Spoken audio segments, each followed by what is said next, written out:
Hi, good afternoon.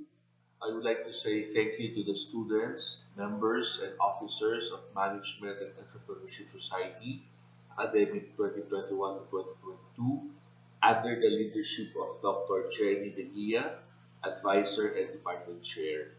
Thank you for inviting me. And for today, I will discuss Multicultural Entrepreneur, which was given to me.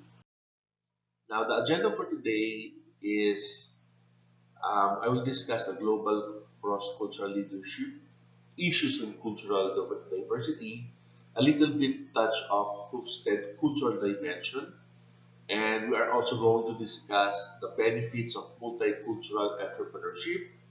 And we are going to look at a case study about Delta Airlines. We are going to have a quick outline about a quick profile, what we can learn from Delta Airlines, and we're going to close the presentation by giving three or four key takeaways. The world is getting smaller as new technologies in social media, transportation, and telecommunications bring us closer together.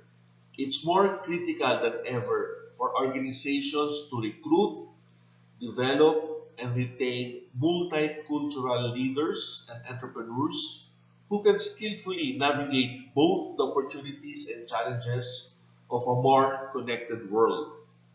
Multicultural leadership involves deep immersion within different cultures to understand their values and specific contexts. This immersion unlocks insight into how best reach customers, inspire employees, and drive organizational performance in geographies outside one's home base. Only through knowing other cultures deeply can a manager or an entrepreneur effectively connect the dots between them and highlight meaningful differences between cultures that impact business strategy. It is imperative for entrepreneurs like you to know some issues in terms of cultural diversity.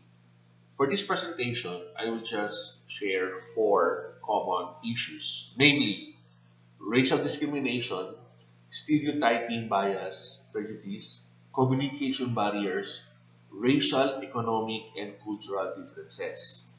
So in the workplace, it is very, very common to have a discrimination with regards to disability, race, gender, age, and very common national origin, color, and religion.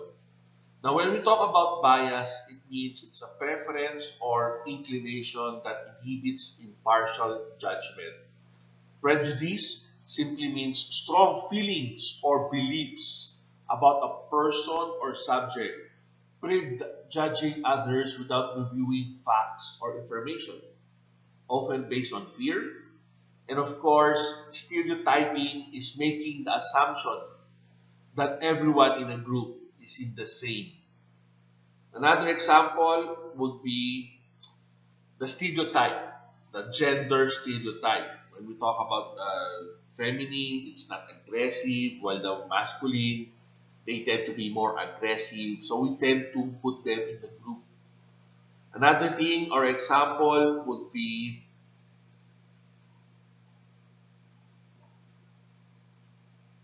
the communication barriers. The origin countries, they have different language. So that means they have different communication language and importantly, the diction. We tend to be judgmental, especially tayo mga Filipinos. If na-pronounce ng mali, we are very, very particular on that. Di ba? And of course, um, different culture difference has different practices. In an organization, it is sometimes awkward to see or to use when will be the appropriate time to shake hands or to bow. So these are some of the issues in cultural diversity, And I would like to encourage the entrepreneur students to actually study and do research regarding these issues. Now, let me also define what is a cross culture. Basically, a cross culture means companies' effort to ensure that its people interact effectively with professionals from other backgrounds.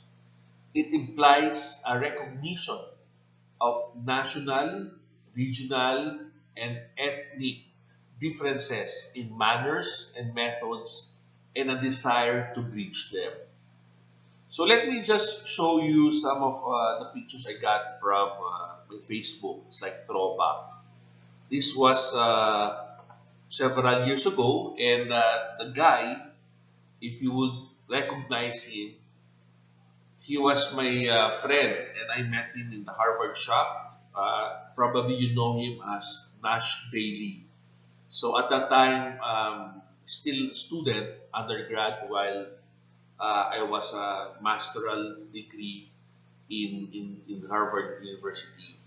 So right now we know that he's very successful in terms of vlogging and very one of the influential YouTubers in our times. And another interesting about cross culture, just a quick sharing, is I met this entrepreneur. His name is David Neilman. So he's a Brazilian American businessman and entrepreneur.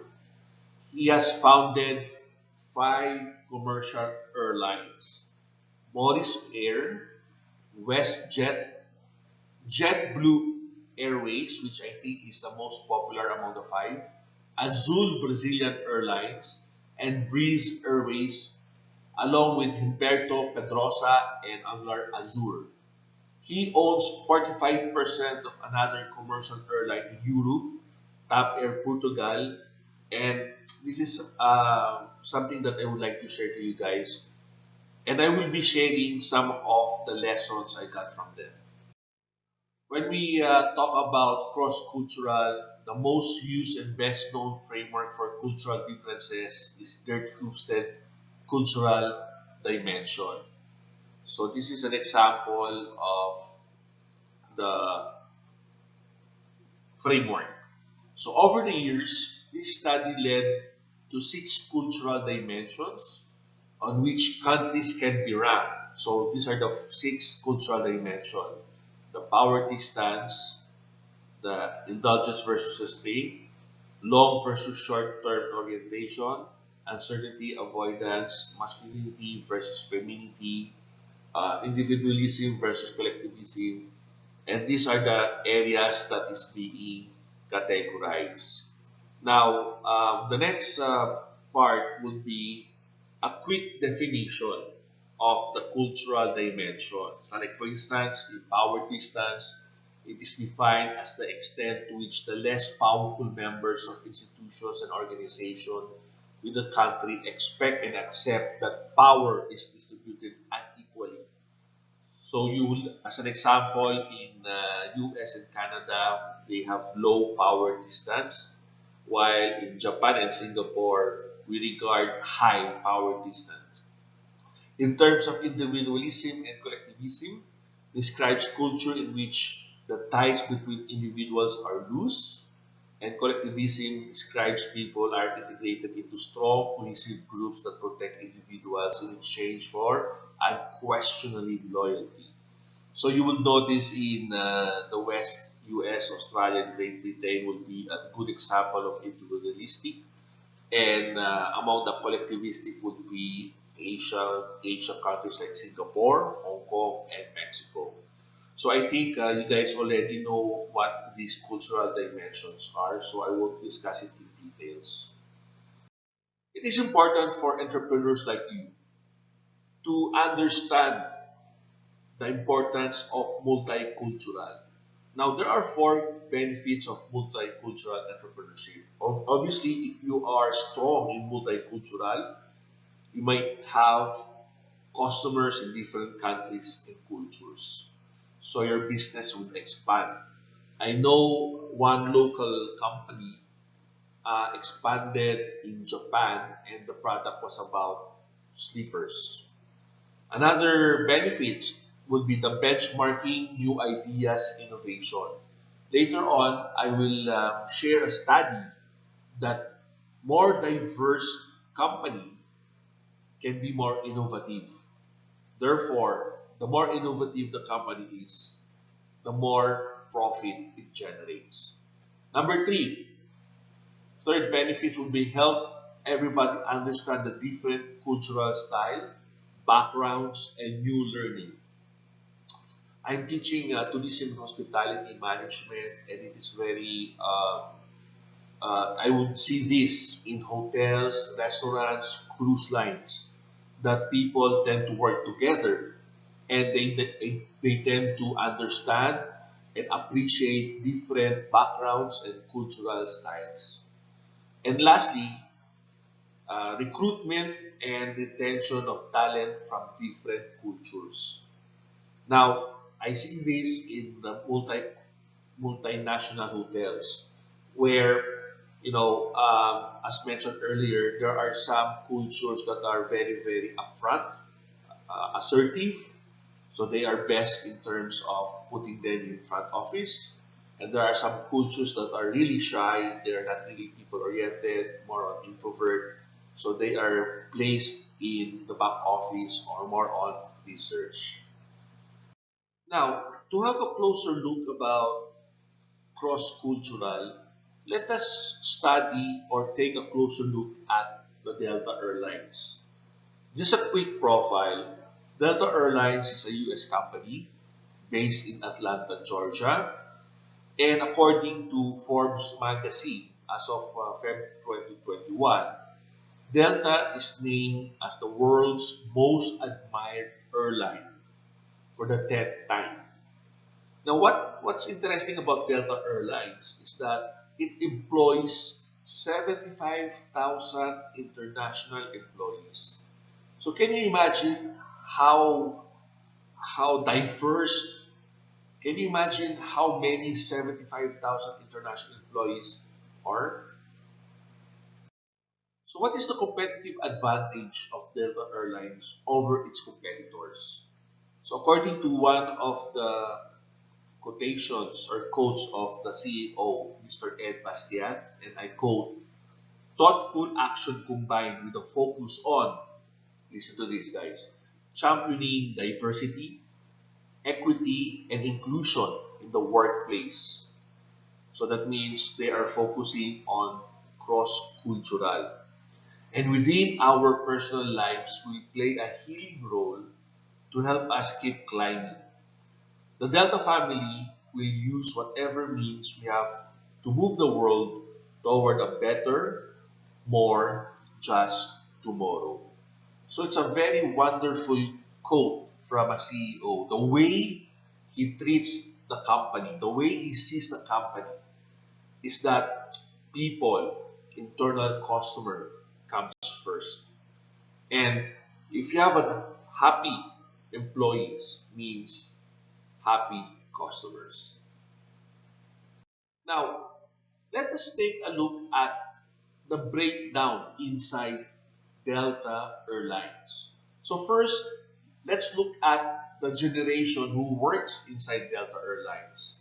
You would look at the generation of World War II from date of birth from 1946. So they have 1%.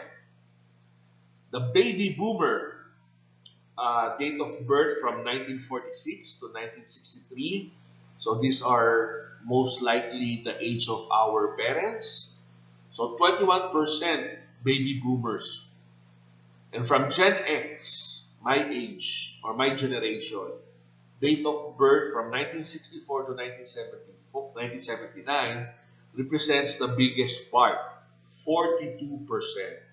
The millennial, most likely your age, your bracket, whose date of birth is from 1980 to 1995, represents 35%, which is the second largest group that consists of sa Delta Airlines. And then sa Generation Z, date of birth is from 1996 less will comprise 2%. So this is as of the year 2020. And you will see it is well represented in terms of age bracket. In addition, look at how they treat the veterans. Well, veterans is defined as people or date of birth probably from 1940s onwards.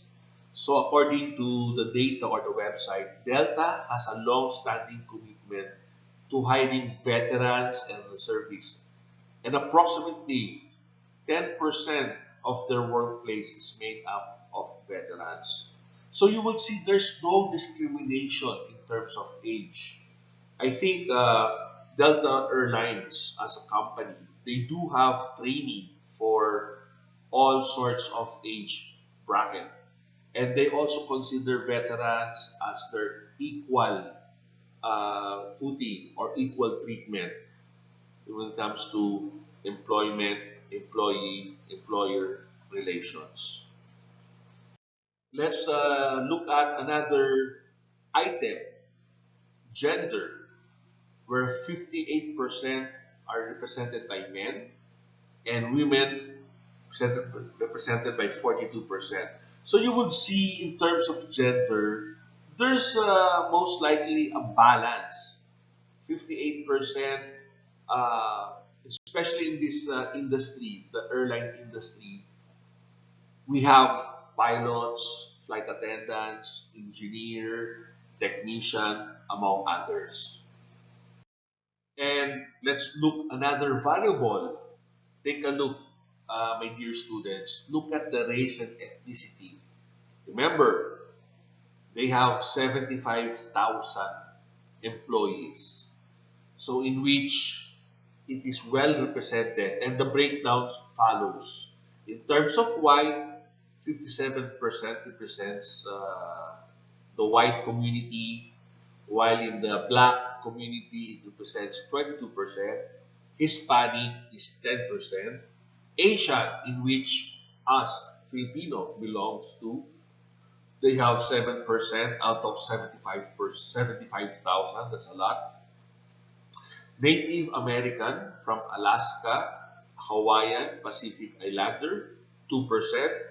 And they also have two or more race, which represents 2%. So you would imagine it is well distributed, well represented in terms of race and ethnicity. As of the moment, Delta Airlines is focusing on this gap in terms of cross-cultural. So in terms of scale, women represents 41%, the black community represents 24%, and other ethnic minorities is 21%. So look at the manager.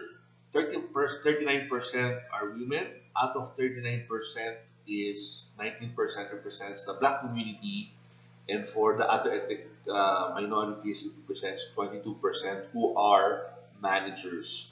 In terms of general manager, director, and managing director, imagine 30% are women, and out of the 33%, 9% came from the black community and 18% from other ethnic minorities. So you would see that it's still dominated by white community, but the Delta Airlines are still um, addressing this gap. And then look at the vice president and above. So we're looking at high-ranking officers or officials. So 29% came from the women. Out of 29%, 7% came from the black community and 16% from other ethnic minorities. So according to this article, as of 2021, they would like to improve these numbers. They want to increase the numbers into 5 to 10% for the next 2 3 years. Now, this is actually from Delta's website, and it is devoted for diversity, equity, and inclusion. So, for instance, Women can be a pilot. In Delta, they encourage career growth. In Delta, they also respect the LGBTQ equality, and they have this platform where they have a free of speech, and of course, with the recent Asian uh, hate, they also have this platform where the Asian employees can actually have a conversation about racism, violence in Asian American Pacific Islander community. So you would notice that Delta Airlines, this company, would allow and is open in terms of diversity, equity, and inclusion. Now, I would like to show this short video. Uh, it's actually about the different issues of Delta Airlines employees and how Delta Airlines as a company address these issues. So let me share this. One stereotype, or I guess common misconception with Polynesians, is that we all must play a sport. It kind of just defines us and encloses us as one thing or one person. Like sometimes when I walk in the room and then everybody turns around and looks at me, and I think it's just because of the things that people see on the media and things like that about just stereotypes of people that look like me and dress like me. I began to learn English when I was 24, I think. Because of your accent, they tend to perceive you as someone who can contribute less, which often is not true. As I grew up in a world that was not built for me. There generally has been an element of having to prove myself. A waitress came over and said that we couldn't hold hands in the restaurant. I was really just kind of heartbroken that somebody would feel that way just because I'm holding hands with a woman. The assumptions people put on you. It doesn't bother me now, but I remember when I was in college and I had told a gentleman that I was in the aviation flight science program, and he basically laughed in my face when I told him, my career choice. I hope that as time goes on, I don't want to be a rare sight. My favorite thing about Delta actually is I was just always me. Like everybody treated me like I'm Yusra and nothing else. I can't imagine being in other places where I can't be who I am. And Delta makes it so easy for me.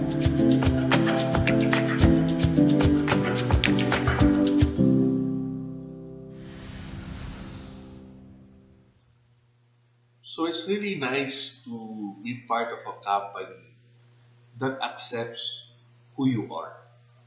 And watching this video encourage everyone, including myself. After watching this video, I would really like to be part of this company, Delta Airlines, and it's very inspiring. So, what are the learnings from this case, from this Delta Airlines? So, there are five things that we can see. Number one is Delta allows their employees to dream big and explore.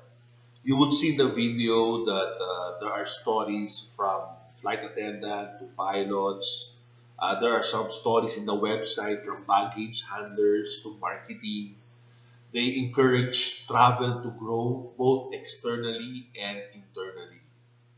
According to one article, this employee would see people 40 years working in Delta Airlines. So in terms of the employee turnover, it's very, very low in this company. Number two, transparency is key to driving change. Delta Airlines measure their progress as they would to build more diverse workplace in the world. They hold themselves accountable and regularly report on our results. So transparency, everyone knows what's happening. If the company is making money, if the company is not making money, it is open for everyone. And because of this, it is a driving change for Delta. Number three, culture was critical to the organization. You would see from the quote of the CEO, Delta family. So there's this culture, the organization culture that we are family than co-workers. Now, there are several items that are in place in Delta Airlines. Number one, they have what they call the employee profit sharing. So everyone would have this reward driven environment that benefit the whole. So it is result oriented. So everyone will do their best, and at the end of the day or end of the year, if the company made money, then everybody benefited. Number two, they encourage relationships, meaningful relationships. I'm not saying relationships romantically, okay? Relationships more on organization relationships and employee relationship with regards to their career. Number three, Delta Airlines prioritize their employee and customer relationships. They understood that they have two kinds of customers: the internal customer, which is their employees, and the external customer, which are the customers who or the tourists who are traveling local and international. Number four, love what you do. So according to a website, pursue passion, you say yes, you build relationships, you explore, and then according to them, travel, because life is too short not to do what you love. So, my dear entrepreneurs, if you are listening to me, um, life is too short, so do what you love. Okay, passion. And number five, focus on customer journey. So, how do you do that? Three factors: look at your price, develop trust, and focus on the customer experience.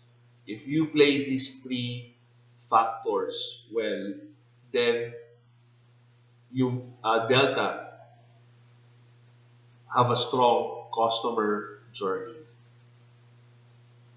Now, as I almost end my presentation, I would like to share some of the key takeaways from my discussion. Number one is I would like to encourage everyone, especially you, the entrepreneurs, that you build cultural intelligence. Cultural intelligence is the capability to understand how a person's cultural background influence behavior. When we talk about cultural intelligence, it is the capacity to work effectively with groups of people from any culture. The challenge here is to raise or improve your cultural IQ in order to work better together and become leaders in the global business environment. So I got these five factors from a writer from an article by Sima Lieberman. So number one, these are the five factors on how to focus on improving your cultural intelligence. Number one, be inquisitive and be attentive in learning about other cultures. So ibig sabihin, observe other people's behavior and ask questions in appropriate ways. Be curious. Don't assume. Number two, develop a sense of self-awareness regarding others. Identify specific ways in which your own cultural background and experiences have influenced your perspective and how other people's behaviors are determined by their culture and experience. Look for differences and similarities. Be mindful of the fact that not every person from a particular culture thinks the same, and that there are differences based on generations and economics. Number three, have an open mind. When you are observing other cultures, use an objective mindset, which is very, very important. If you find yourself being judgmental, do a thought intervention. Try to reframe your inner conversation by thinking, that's interesting, I want to know more. This also means being extra conscious of your own biases and the need to make people who do things differently wrong. Number four, develop a sense of self awareness about your prejudice against other cultures and traditions. Learn and practice ways to break away from those biases. Awareness without practice keeps people culturally ignorant. And number five, put yourself in a situation with people from different cultures. So try to place yourself in their situation. And doing that, you have a better understanding of what they would encounter. Key takeaway number two, as an entrepreneur, read books. My challenge is in the few weeks from now, we have a new year, 2022. I challenge everyone to start or to at least finish 6 books before 2022 ends. You know, knowledge is power. You can also read researches about entrepreneurs, multicultural, leader, transformational leadership, among others. But of course, I would like to also endorse the following books for multicultural leaders like yourself. Number one is this one. This is a good book. It's called The Culture Map, Breaking Through the Invisible Boundaries of Global Business. It is written by Erin Mayer. This book is dated 2017. Basically, it talks about how you will culture or understand a person from different location or different country. Another one is inclusion, the ultimate secret from organization success.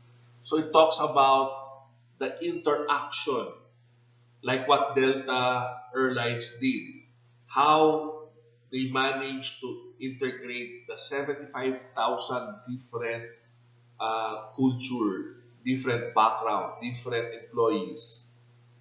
And the third one is Millennials Guide to Diversity, Equity, and Inclusion. What no one ever told you about importance of diversity, equity, and inclusion by Lisa Jenkins and Jennifer Wisdom. This book, I haven't read it yet, but it is scheduled for next year, 2022. Now, the last key takeaway number three is this. I would like to share this recent study, and the conclusion states that the more diverse companies are, the simply they are more innovative. So there was this study done in 2017 with the help of the Technical University of Munich, which is in Germany. So the proponents or the respondents were 171 companies in Germany, Austria, Switzerland. Now they are now into 1,600 companies and 5 countries in the world. So in this study, they only asked 2 questions. One, the first question is how innovative the companies are, and they will measure this by using innovation revenue. So what is an innovation revenue? It simply states that ideas translate into products and services. And then the second thing that they would measure in this study is how diverse the company is. which is based in six factors: nationality, age, gender, industry, career, and education.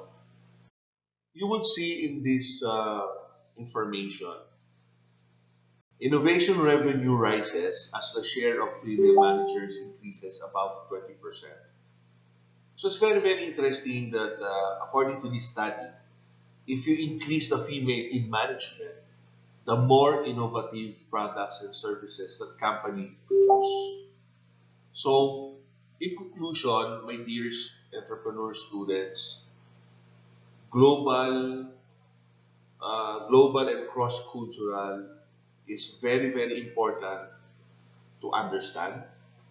We discussed the benefits, we discussed the issues, we took a closer look as a Delta Airlines, which is a company that embrace um, equality among employees with different backgrounds.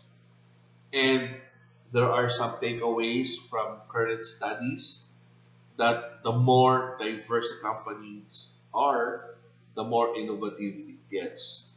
So my challenge to everyone is to read books, to travel, to embrace, um, and then to learn new culture and language.